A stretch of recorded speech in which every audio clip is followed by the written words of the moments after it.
ఆ రోజే నేను ప్రభాస్ అన్న వ్యక్తిని ఇంతవరకు చూడలేదు అని చెప్పాను. ఈ రోజుటికి కూడా నాకు ప్రభాస్ అంటే ఎవడో తెలియదు. ఈ రోజుటికి కూడా చెప్తున్నా, ఆ రోజు ప్రమాణం చేశాను నా బిడ్డల మీద నాకు సంబంధం లేదు ఆయనతో అని. ఈ రోజు మళ్ళీ చేయడానికి కూడా చెప్తున్నా నాకు సంబంధం లేదు ఆయనతో.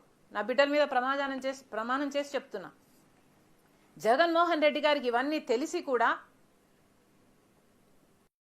నాకు క్యారెక్టర్ లేనట్టు, నాకు ఆయనతో సంబంధం ఉన్నట్టు గత 5 సంవత్సరాలలో మీ సైతాన్ సైన్యం చేత ప్రాపగాండా చేయించలేదా?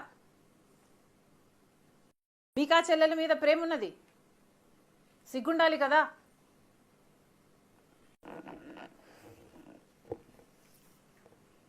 మళ్ళీ నా వీడియోనే ప్లే చేసి మళ్ళీ ఆయనకు మైలేజ్ వచ్చేటట్టు వాడుకుంటున్నారు. అంటే నా వీడియో పనికొస్తుందన్నా